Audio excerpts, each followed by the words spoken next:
Mardi 3 octobre de l'an 2017. Bonjour à tous, bienvenue sur Free Matin. Ce jour spécial, nous recevons Kader Achirou pour la une des journaux. Bonjour. Bonjour Nadège. Les journaux ont titré ce jour sur l'actualité politique nationale, notamment les déclarations diverses de la minorité, de la majorité parlementaire. Nous avons aussi le RAVIP qui fait la une des journaux. Et vous nous donnerez dans quelques instants votre point de vue sur le RAVIP. Okay.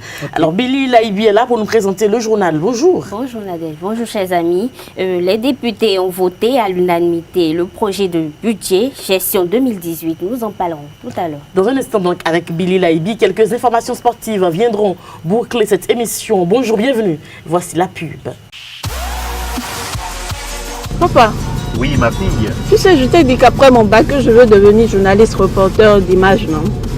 Papa, tu penses m'inscrire où? ESAE. ESAE, papa. Waouh! Maman, maintenant que j'ai eu le bac, je veux faire les finances et trésors. Tu comptes m'inscrire où? ESAE, beau-fils. ESAE?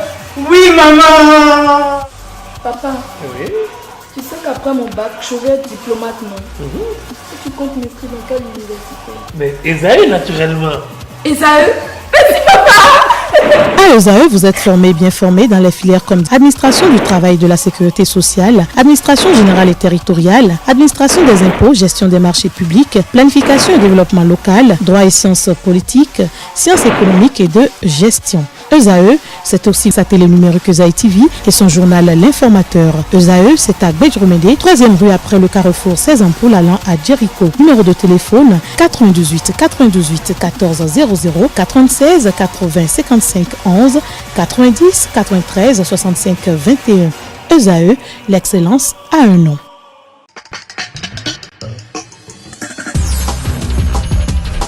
Matin libre pour démarrer cette une des journaux. Évidemment, nous démarrons par le quotidien Matin Libre qui titre ce jour à la une mouvance présidentielle autour de Patrice Talon, un véritable panier de crabes. Toujours avec la une de Matin Libre. Adhésion au groupe parlementaire Bénin Uni Solidaire, Edmond Agua se conforte dans la mouvance. Nous passons aux Béninois libérés qui libèrent en manchette ce jour. Doute sur la rencontre Macron-Talon, il faut virer le grabataire Auguste Alavor pour mettre un homme d'action. Toujours avec le Béninois libéré, accusé de mauvaise gestion par les travailleurs de Bénin Télécom SA. Djalili dit que ses talons sont comptables. Le quotidien Le Contemporain titre en manchette: à moins de 2 ans d'exercice du régime de la rupture, nette amélioration de la gouvernance sous la conduite du président Patrice Talon. Toujours avec le quotidien Le Contemporain, modernisation de l'état civil national, le RAVIP, un instrument efficace pour révéler le Bénin au monde. L'informateur à présent, face à la gestion saluée du pouvoir par Talon, l'opposition confuse verse dans le dilatoire, le Parlement là où la minorité se ridiculise. Toujours avec l'informateur, diplomatie en marche, Patrice Talon en visite de travail à Paris. Nous restons toujours avec l'informateur qui titre toujours à la une: Assemblée nationale, le budget gestion 2018 voté à l'unanimité. Le Canada du Nord à présent, destitution tous azimuts des maires, ceux qui retardent le développement des localités. Avec le Canada du Nord, parlait des gouverneurs, le budget de l'Assemblée nationale arrêté à plus de 14 milliards de francs CFA au titre de l'année 2018. Assemblée nationale avec le quotidien national d'information, un budget de 14 milliards de francs CFA adopté. Toujours avec le quotidien national La Nation, 32e journée mondiale de l'habitat, une politique pour des logements durables et accessibles. Fraternité, animation de la vie politique, mouvance présidentielle, le choix de Agua, le président du PDPS, adhère au groupe parlementaire Bénin Uni et Solitaire. Nous restons avec Fraternité, autonomie énergétique, les travaux de construction de la centrale de 100 MW de Maria Greta sont lancés. L'économiste, financement des PME et PMI au Bénin, véritable casse-tête pour les entreprises, une solution envisagée, l'Africaine des garanties du Bénin. Nous passons au quotidien Le Matinal. Secteur bancaire, les raisons du rachat de la BIC par l'État à découvrir dans les colonnes du défi de génération. Le Courrier international, Église du christianisme céleste, les chrétiens célestes ont célébré les 70 ans de vie de leur église. Le génie, après avoir travaillé et accouché du régime de la rupture, Candide Azanaï en mode silencieux, une gifle au peuple. La réplique ne sera certainement pas du beau. Toujours avec le génie. contentieux dans le dossier épine dorsale. Voici pourquoi la Cour suprême a donné raison au groupe pétrolier. Le Témoin, pour finir, annonce de paiement de frais d'inscription dans les universités publiques. La réponse du président Patrice Talon aux étudiants, c'est une interrogation en manchette du Canard. Ces quotidiens et bien d'autres sont disponibles dans les kiosques sur l'ensemble du territoire national. Il y a certains organes, il y a également certains journaux que vous pouvez retrouver en ligne si vous n'êtes pas évidemment au Bénin. Kader Achirou, il y a les quotidiens, ils sont revenus pour la plupart sur le RAVIP. Qu'est-ce que vous pensez de ce recensement? Non, ce RAVIP, ce fameux RAVIP, c'est vrai, c'est un recensement de la population béninoise, mais je me demande si la commission mise en place sera à la hauteur de la tâche qui l'attend. C'est une commission de Djogbenou. C'est une commission, encore une commission de Djogbenou. Et je me demande si le chef de l'État ne doit pas se dire que, quand même, excusez-moi du peu, que Djogbenou doit être un échec pour lui et qu'il doit penser à avoir une autre commission, parce que la commission que Djogbenou a eu à conduire, celle du projet de révision constitutionnelle, à coût de millions et milliards de francs CFA de notre contribuable, a été quand même un échec cuisant. Alors, ce qui m'intrigue un peu, c'est par rapport à la composition de cette commission. Nous avons Bako qui nous a fait une lépie bâclée. Nous avons des têtes, je ne veux pas beaucoup faire une guerre de personnes sur cette composition. Et l'autre problème qui me dérange aussi, c'est par rapport à la société qui a choisi Safran pour ce truc, alors qu'on sait que Safran est un peu spécialisé dans la conception de données électroniques. Et cette société a eu quand même des antécédents avec dans beaucoup d'autres pays africains. Cette société est accusée de fraude électorale. Et récemment, même en Côte d'Ivoire, cette société est perçue comme l'instigateur, ou bien celle qui est la structure qui a quand même généré une fraude. Mais qui a aidé le président Alassane Ouattara à effectuer un hold-up électoral. C'est vrai, c'est ce qu'on a évoqué sur les sites ivoiriens, si c'est une probabilité ou pas. Mais je pense que pour un gouvernement qui prône la rupture et un nouveau départ, ne doit quand même pas prendre une société qui a déjà beaucoup d'antécédents sur ce problème, parce que ça pose un problème de crédibilité de notre fichier électoral. Parce qu'on se demande aujourd'hui, est-ce que la LEPI, non, est-ce que la liste électorale qu'on veut nous présenter aujourd'hui, est-ce que ce ne sera pas une liste qui va peut-être servir uniquement les intérêts du chef de l'État? Parce qu'aujourd'hui, il est un secret pour personne aujourd'hui de savoir que le chef de l'État a quand même mauvaise audience auprès de sa population. Alors aujourd'hui, peut-être en essayant de faire peut-être un tripatouillage au niveau de la liste, le chef d'État peut-être s'assurer les personnes de main au niveau des législatives, les personnes de main au niveau des communales. Donc je pense que c'est toujours une supposition, mais je pense que le chef de l'État devait quand même choisir une autre société que Safran, parce que cette société a trop d'antécédents, il y a trop de spéculations autour et ça crée polémique. Et c'est encore une manière encore pour le chef de l'État de s'attiser des rancœurs qui ne doivent pas être. Moi je pense que le problème, et je pense que de façon globale, le problème qu'a ce gouvernement, c'est un problème de convergence d'idées. D'abord, on dirait que les ministres ne sont pas en parfaite adéquation et en parfait amour avec le commandant en chef, qui est le chef de l'État, qui a comme de grandes ambitions pour le pays. Et je pense que c'est la stratégie qui manque. Il y a un problème de stratégie au niveau de la mise en œuvre de ces réformes. C'est vrai que notre fichier électoral est beaucoup défaillant et qu'il faut quand même essayer de revoir et le refaire. Mais il ne faut pas refaire ce fichier avec les mêmes têtes. Les têtes qui nous ont conduits dans ce gouffre, les têtes qui nous ont amenés dans ce gouffre et qui aujourd'hui disent que c'est l'ancien chef d'État qui était un problème. C'est-à-dire que s'il nous faut encore ce RAVIP aujourd'hui et que cette liste a encore un problème, quelques années plus tard, quand Patrice Talon peut-être sera plus au pouvoir, ils viendront nous dire que c'est Patrice Talon qui était le problème et il revient encore. Donc je pense que le chef d'État doit renouveler la classe politique, et en voulant assurer ce renouvellement de la classe politique, il faut que la liste électorale soit en toute autonomie. Il faut qu'elle soit en toute autonomie pour qu'il n'y ait pas de manigance, il n'y ait pas de politisation de la chose, pour que quand même on soit quand même on reflète toujours, on se révèle toujours l'image démocratique qu'on a toujours été, qu'est le Bénin. Donc pour finir, j'exhorte et je recommande au chef de l'État, le président Patrice Talon, de chercher à revoir la structure qui va quand même accompagner ce recensement, que ce ne soit pas Safran, parce que cette société est une société polémique. Elle est une société polémique, même si elle est crédible, et que tout ce qu'on lit à travers les médias interposés sur cette société est peut-être des affirmations fausses, Mais il faut quand même tenir compte de ce qui est dit parce que les populations n'ont pas peut-être la vraie information et ce n'est pas de leur faute. Parce que s'il y a une concurrence avec d'autres sociétés, avec Safran, c'est normal, c'est légitime quand même qu'on puisse chercher à atteindre l'image de cette société. Mais il revient au chef de l'État de prendre une société qui n'est pas beaucoup d'antécédents comme Safran, qui a déjà impliqué dans beaucoup de fraudes électorales dans les pays en Afrique et qui a mauvaise réputation en Afrique. Et c'est encore une société française. Donc je pense que le chef d'État doit penser à cela pour que nos prochaines élections qui viennent soient des élections crédibles, des élections sans contestation pour que la paix, je dis bien la paix, la stabilité, la tranquillité règnent sur le Bénin et sur la terre nationale. Merci à vous, Kader Achirou, pour votre point de vue. Nous ferons le débat dans quelques instants sur la reprise des cours dans les universités. Les étudiants ont repris le chemin des classes. Nous en parlerons dans un instant avec Kader Achirou et Billy Laibi. Mais avant, voici le journal Présentation Billy Laibi.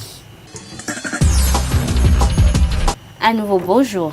Les députés présents et représentés au Parlement béninois ont adopté à l'unanimité le projet de budget gestion 2018 ce lundi 2 octobre. Selon le rapport de présentation, 2 points essentiels composent ce projet. Il s'agit du point exécutif du projet gestion 2017 au 30 juin et des grandes masses de projet budget gestion 2018. La rentrée académique 2017-2018 a effectivement démarré dans les universités privées au Bénin. C'est le cas de l'École supérieure d'administration, d'économie, de journalisme et des métiers de l'audiovisuel, ESAE, qui a ouvert ses portes depuis ce lundi matin aux étudiants en formation dans diverses filières. Les détails dans ce reportage. Blanc, bleu et cravate au cours, ils sont nombreux à reprendre ce lundi 2 octobre les habitudes universitaires après avoir rempli les formalités d'usage. L'École supérieure d'administration, d'économie, de journalisme et des métiers de l'audiovisuel ESAE a fait peau neuve et le prestigieux bâtiment de l'université répond aux normes en vigueur en République du Bénin. Après quelques mois de vacances, ESAE ouvre ses portes pour accueillir professeurs et étudiants. Et pour le bon déroulement des cours, l'administration de l'école a pris quelques dispositions. Avant cette rentrée, nous avons tenu avec le corps professoral un conseil où tous les professeurs étaient présents également pour partager avec eux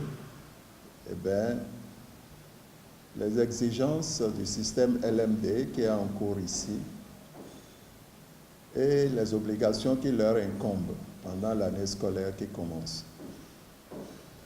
Ces informations ont été partagées et chacun en est sorti très édifié. L'emploi du temps est aménagé de façon à permettre à chaque étudiant de faire des travaux personnels. L'accent sera mis sur les travaux personnels des étudiants au cours de cette année. Leur participation dans le processus donc des connaissances est ici requise. Les enseignants ont été édifiés sur ce plan. La régularité au cours est de rigueur. Nous avons beaucoup insisté sur la discipline au niveau de l'ESAE. Une discipline légendaire qu'il faut renforcer pour que justement l'environnement donc de l'enseignement ici à l'ESAE puisse être des meilleurs. À l'ESAE, les filières comme administration des finances et trésor public, planification, diplomatie et relations internationales, tourisme, journalisme, les métiers de l'audiovisuel sont disponibles. Les étudiants, quant à eux, sont revenus avec beaucoup de bonne volonté et sont très heureux d'avoir repris les cours. Je suis très content de reprendre les cours parce que c'est ma deuxième année dans l'école. Et aujourd'hui, j'ai vu que les choses ont changé par rapport à l'année passée. Et j'invite mes parents à envoyer leurs enfants à venir voir ce que nous faisons à ESAE parce que ESAE, c'est une bonne école. Je suis venue avec beaucoup de bonne volonté, de courage. Et j'ai remarqué que les cours ont effectivement repris aujourd'hui, comme c'était établi dans le programme. Donc, je tiens à féliciter l'administration de ESAE pour être aussi compétent. La rentrée est effective, les professeurs et étudiants ont répondu présents. C'est donc reparti pour 9 mois de cours et de travaux dirigés pour former l'élite.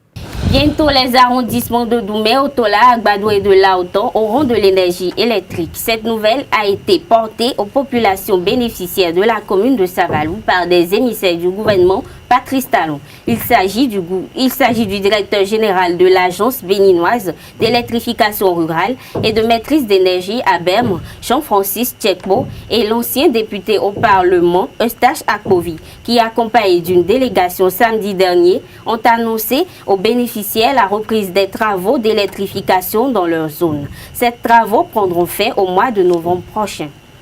Les membres du bureau, directeur de l'ONG Solidarité sans frontières, ont effectué une sortie médiatique face à la situation actuelle du Togo. La dite sortie était pour eux une occasion de lancer un appel pacifique à l'endroit de l'Afrique entière et particulièrement au Togo. Reportage. Le Togo, notre patrie. Ne faisons pas de cette nation une nouvelle Libye, est l'appel lancé à toute l'Afrique par l'organisation non gouvernementale Solidarité sans frontières, SSF. Un appel pacifique de haute portée qui résulte de 2 journées d'intenses réflexions, doublées d'analyses pertinentes et percutantes sur la situation sociopolitique actuelle du Togo. Le bureau directeur de cette ONG invite la jeunesse, seul gage du développement de l'Afrique, à œuvrer pour l'éradication de tels affrontements et du jusqu'au-boutisme politique. Les opposants qui parlent de 50 ans de pouvoir de la famille Eyadema ont raison à considérer la durée.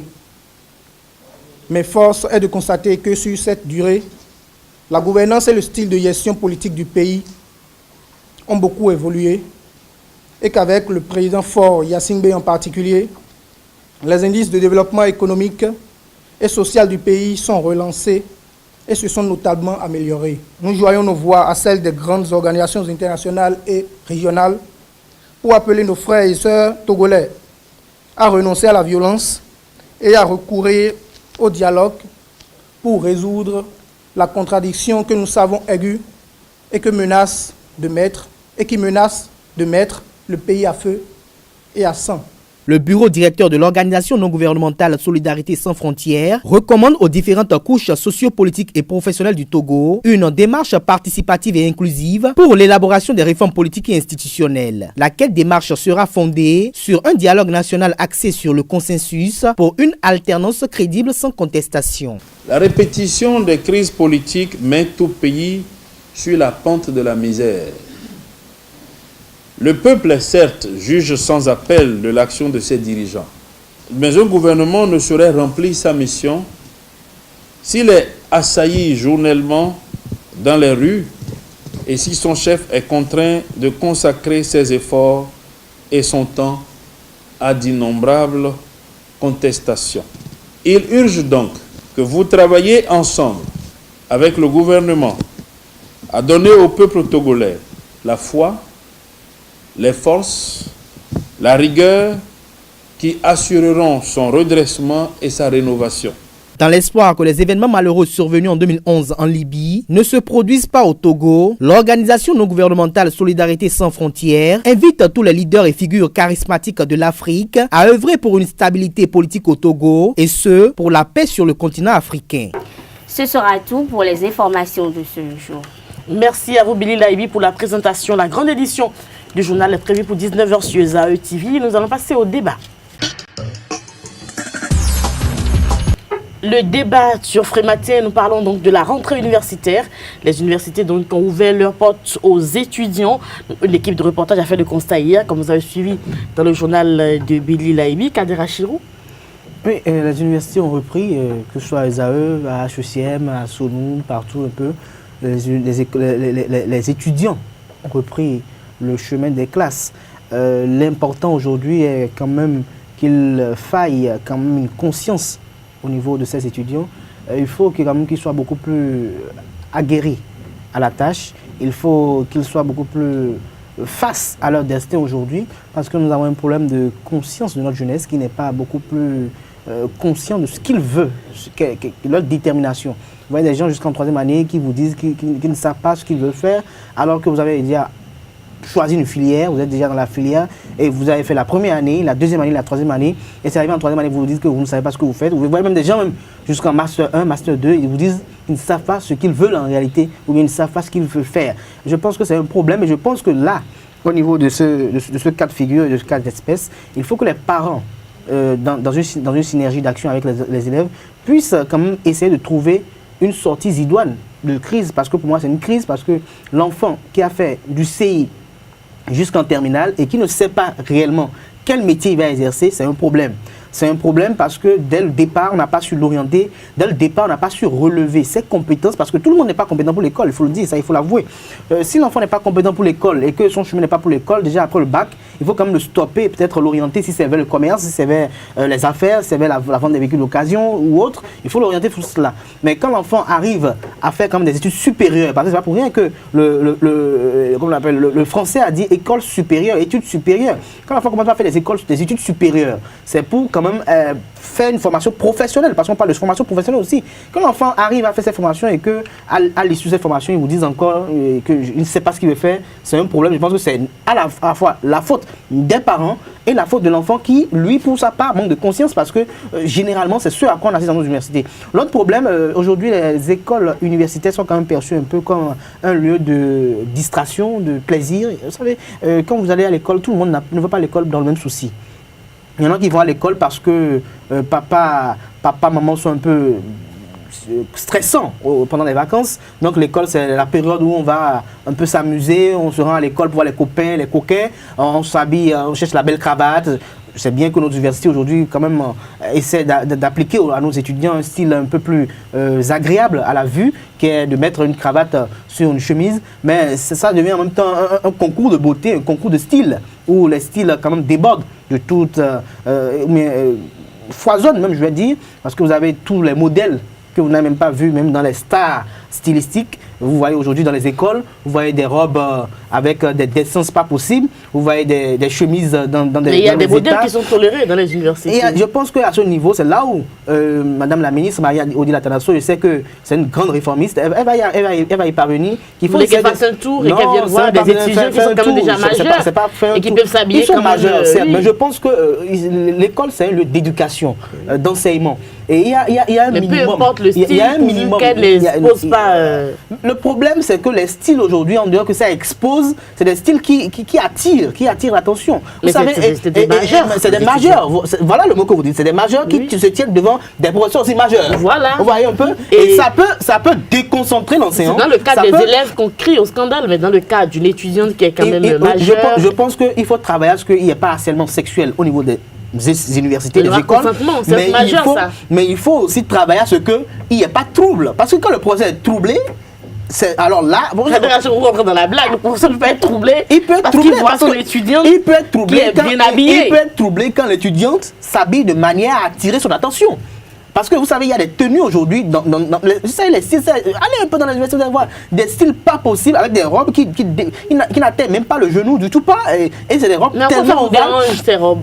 Ça dérange parce que le professeur, s'il est un homme, qui a les 500 vraiment, quand il voit cela devant lui, et vous savez, ça fait il est obligé de faire une halte à chaque fois que son regard, se repositionner, il est déconcentré. Et du coup, ça impacte, ça influe sur les autres étudiants de la classe. Donc je pense qu'il faut essayer de réglementer cela. Si c'est les pantalons qu'on veut demander aux étudiantes, qu'elles se mettent tout en pantalon. Les pantalons également peuvent révéler des choses. Les pantalons peuvent révéler des choses dans le bien révélé, mais il faut que ces pantalons aient quand même... Les Béninoises ont de belles formes, il faut l'avouer. C'est pas la faute aux Béninoises si elles ont de belles formes. Les Africaines ont de belles formes. Les Africaines, pour la plupart, ont de belles formes. Et les Béninoises en particulier. Et on peut s'habiller de façon sexy, puisque c'est le style qu'ils abordent aujourd'hui, sans quand même verser dans la débauche, dans la débandade. Je suis d'accord avec vous. Quand vous voyez des filles, qu'elles soient encore les débauches dans nos universités. Parfois, quand vous voyez des tenues, vous vous demandez, comme le dit en France, ils ont déjà le bac. Ils ont déjà le bac. S'ils n'allaient pas à Zomé, ils auraient eu le bac. Les écoles professionnelles telles que cette école, comment on appelle? Quelle école est la référence? C'est ESAE, évidemment. Non, c'est pas Billy déjà la rentrée a démarré. C'est l'occasion, c'est le moment pour les étudiants, chaque étudiant de se reprendre en main, de se ressaisir et de savoir que maintenant, il faut se prendre au sérieux, reprendre les cahiers. Pour les nouveaux bacheliers, il faut maintenant qu'ils se mettent à se prendre, à savoir vraiment ce pourquoi ils sont là. s'ils ont eu le bac, c'est pour continuer les études. Ils savent déjà pourquoi ils sont là et certainement ils ont déjà une idée de ce qu'ils veulent faire. Ils s'attachent à ce qu'ils apprennent et essaient un peu de s'exercer pour pouvoir mieux mémoriser. Et lorsque Cadet parlait tout à l'heure de tenue extravagante, bon, il n'a pas totalement tort. Merci, Seulement, merci. il faut aussi que les écoles, il y a des écoles par exemple qui exigent des tenues. Quand les étudiants ou les nouveaux étudiants viennent dans l'école, on leur montre un schéma donné de l'uniforme, que ce soit la jupe, la chemise ou le pantalon, de comment cela doit être. Normalement, dans les écoles, c'est comme ça. Bon, on leur montre cela, mais ça dépend de chaque parent et de chaque étudiant. Il y en a qui payent le tissu ailleurs et tout, ce qui fait qu'ils ne se renseignent pas dans les écoles et parfois ils viennent avec ce qu'ils veulent. Certes, il y a de la tendance, mais il faut savoir limiter parce que dans le cadre éducatif, il faut un peu de sérieux quand même. Non, ça, mais c'est pas encore ce que vous dites, ça peut être extravagant sans être exagéré. Je vais compléter un peu, Billy. Vous savez, j'ai même vu, vous voyez des pantalons parfois qui sont des pantalons vraiment vachement pourquoi c'est le côté là que vous attaquez? La rentrée a démarré, moi j'ai pas dit plus. Et vous attaquez le côté... Non, la rentrée a démarré. Vous avez vu les chaussures des garçons quand ils sont étudiants? Je parle d'un homme, je parle d'un homme, là, je parle de pantalons. Où vous voyez des pantalons, je me demande, Michael Jackson n'a même pas porté des pantalons si sautés. Oh, Cadet. Michael Jackson n'a pas porté si sautés. On porte des pantalons déjà qui viennent à peine du jour, déjà des pantalons 3 quarts. Le pantalon serre encore, on dirait un collant, alors que c'est un pantalon qui n'a pas d'élastique. C'est la tendance. La tendance actuelle. On s'étouffe en fait et on dit quelle tendance? Ce n'est même pas bien. Quelle tendance? Vous savez, l'école, c'est un lieu de savoir. C'est un lieu de savoir. Et c'est un lieu qui doit quand même apprendre aux étudiants. Parce que quand vous êtes dans une école supérieure, une école professionnelle, vous êtes appelé demain peut-être à être un cadre. Et un cadre, il y a des tenues que le cadre ne porte pas. Il y a des postures que le cadre ne peut pas avoir. Il y a des chaussures que le cadre ne peut pas mettre. Vous imaginez par exemple venir peut-être, je sais pas, à une présentation de PAG en chaussures, je sais pas, en All-Star. Il y aura des conseillers pour le guider après. Il y aura des conseillers, mais c'est ça la petite de seconde nature. On a vu des chefs d'État aller rapper sur des podiums aujourd'hui dans l'Afrique ici. Et les gens leur ont reporté ça. On a vu des chefs d'État faire taille basse. C'est des choses qu'un chef d'État ne doit pas faire. Parce qu'un chef d'État. Qu'est-ce que vous en savez? Un chef d'État reste un homme. Un chef d'État reste un homme avec ses forces et ses faiblesses. Mais comme on le dit quand vous êtes chef d'État, regardez les États-Unis, quand vous êtes chef d'État. C'est pour ça qu'il faut former les étudiants pour qu'ils ne puissent pas déraper après. Dès la formation professionnelle, je suis d'accord de voir celui qui a fait les affaires dans ton pas venir s'habiller demain, peut-être aussi, pas la force des choses, les chefs d'État, s'habiller peut-être en pantalon, le jean déchiré partout, troué partout. Mais je ne suis pas d'accord de voir quelqu'un qui a une formation professionnelle, une formation diplômante, s'habiller demain avec des chaussures pas possibles, avec des t-shirts de façon, c'est pas... Je pose tout simplement que cela commence depuis la maison. Cela commence depuis la maison. L'éducation, la base, c'est la maison. Si déjà à la maison, les parents les laissent s'habiller, mettre des pantalons cintrés ou des tenues très corps à corps, et les parents les laissent s'habiller comme ça parce qu'ils se disent, bon, mon enfant va à l'école, il est bien habillé, il faut qu'il soit présentable. Et ils pensent que déjà qu'il est bien dans l'uniforme, c'est déjà bon, il est présentable, ils les laissent partir comme ça. Si les parents déjà ne leur dit pas rentre à la maison, va me changer ce que tu as mis là. Et c'est à l'école qu'il faut régulariser ça tous les jours. C'est quand même compliqué. Et il faut aussi qu'ils soient aussi conscients. Je pense que des grands enfants. Il faut qu'ils soient conscients. Qu'on sache ce qu'on veut, quoi. Voilà, et c'est là où je dis qu'il faut qu'on sache ce qu'on veut. Il faut que les gens sachent les filières qu'ils veulent prendre.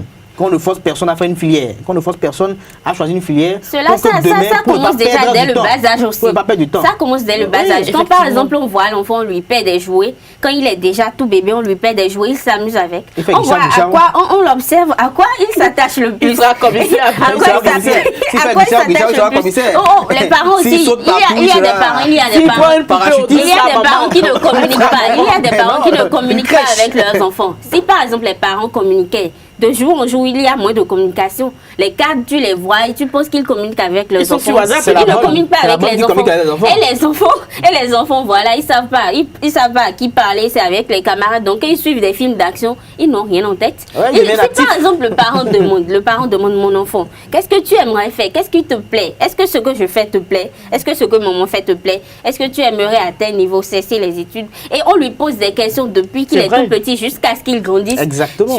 Au moins jusqu'au CM2, on a une idée. Il y a une cohérence en fait. On a une idée de ce qu'il peut vouloir faire. Jusqu'au bac, on sait déjà que il aime telle chose, c'est la médecine qui le passionne, c'est l'armée qui le passionne. On sait déjà où le cadre. Et maintenant le cadre. la coiffure. Mais parfois les parents, la couture. il arrive même parfois, il y a des enfants qui disent à leurs parents, j'aimerais être couturier, styliste professionnel, mais comme les parents savent que les stylistes, c'est la couture, et ils se mettent en tête que, bon, c'est juste des couturiers, des artisans, donc ils ne veulent pas de ça. Là où ça mérite d'être nuancé aussi, si vous permettez, c'est que l'enfant peut vouloir. Vous savez, moi, j'ai rêvé d'autres choses dans ma vie. Mais l'enfant peut vouloir cela, rêver de cela, mais ne pas avoir les aptitudes. C'est là où je dis qu'il faut un suivi réel des parents, des enfants. Et au niveau de l'école aussi, il faut un suivi. Quand vous êtes directeur d'un établissement et que vous voyez des enfants, vous suivez les enfants de près et que vous voyez un enfant dans une filière qui n'a pas les aptitudes requises pour cette filière, je pense que l'école doit s'auto-saisir et interpeller les parents pour échanger avec les parents pour qu'on puisse automatiquement muter l'enfant dans une autre filière pour ne pas perdre d'orientation. Et je pense que c'est à cela que le gouvernement du président Patrice Talon il travaille. Et on a déjà vu des séances qui ont été faites par des orientations. Merci à vous, Kadra Chiroubili Laïdi, merci à vous. C'est le débat.